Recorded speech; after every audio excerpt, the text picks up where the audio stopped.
So it dawned on me, which is why I said that, you weren't aware that your leg now is actually more stable, because if the surgeon had seen you a month before your problem, like the week before you got on that plane, he would have restricted you to a wheelchair. For both legs. For both legs.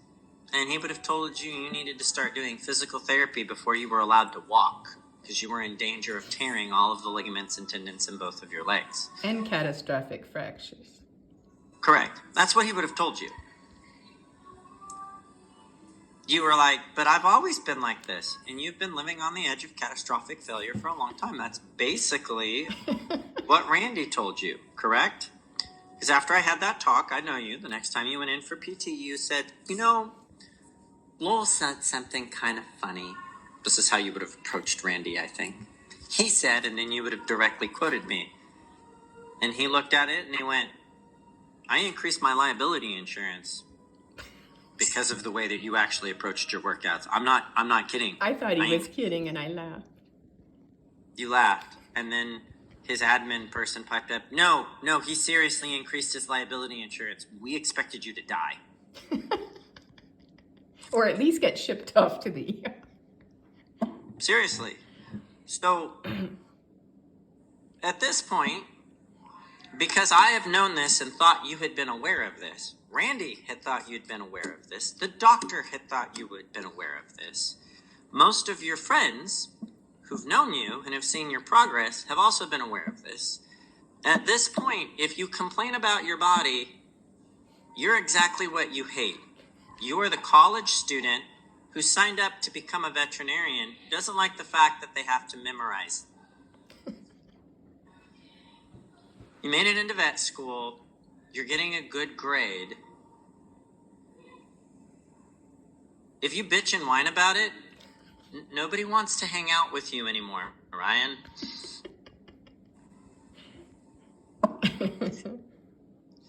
People struggling to be able to get in to their basic business master's school don't want to hear you bitching about, the struggle of being in an highly accredited veterinary college, and the fact that although you're getting A's, it's work. What part of that didn't they choose, right? True.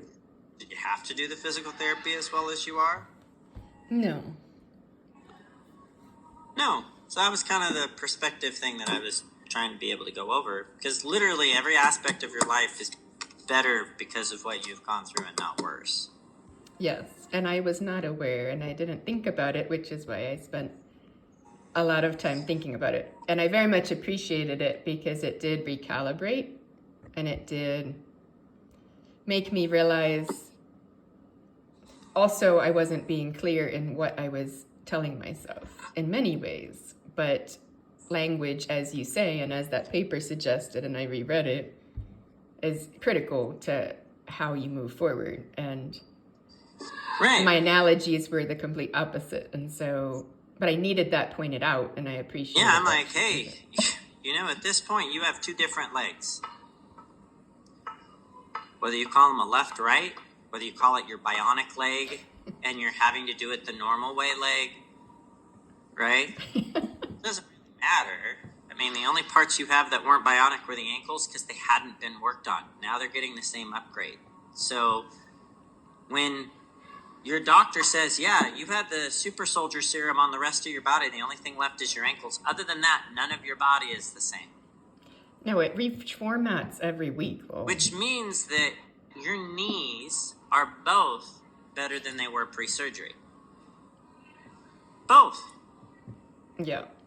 Pretty much everything. You've got body control. You actually have cardio. You don't get tired. You don't get winded. You don't get sick as much. You're more resistant. So you can, there's just simple actions that used to take a lot of effort that don't, right? Yes. And Randy makes me do everything in a mask. So I have to up my breathing even more. He's made me work out with my N95 on, and I'm pouring down sweat. And he's like, yeah, but she can breathe. weeks ago, months ago, you would have drowned in there. Now you can do it.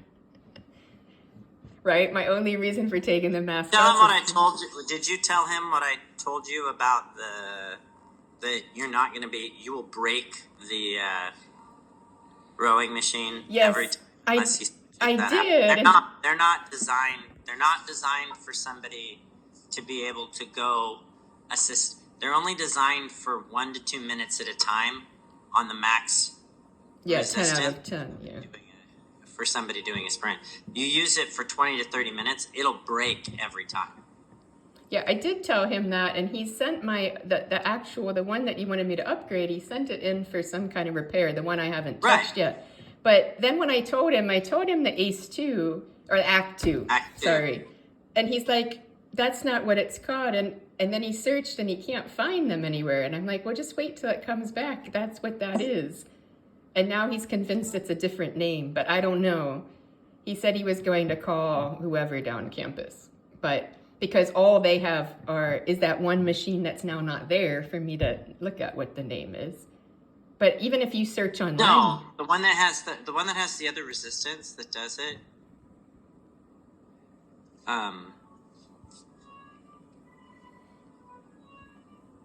If you type in a search for which row machines are valid for indoor rowing world records, you'll get a list of the machines that you can do. Okay, that's good. I'll do that. That's because I want to, and I want to get one anyway, because you're right. I mean, then I have something. Which rowing machines can you set an indoor rowing world record? Oh, it's called a Concept 2. Oh, okay, that makes sense. I think that's probably what it was. Concept 2 is what popped up. Because I've been using a Concept 1 or 1A or something. Okay.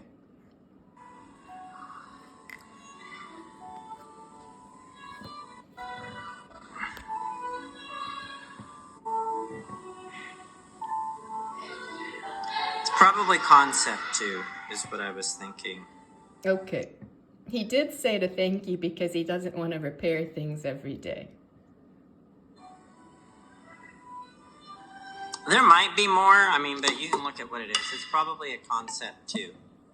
Yeah, no, I'll look into that. That works. Because I'd rather buy one eventually. Because, let's face it, after I'm done my boot camp, I don't really want to go back to how things were. And now I actually like doing certain exercises. Right. And you have your boxing that you'll probably keep doing. Yeah, I have a year subscription and I don't plan on giving that up.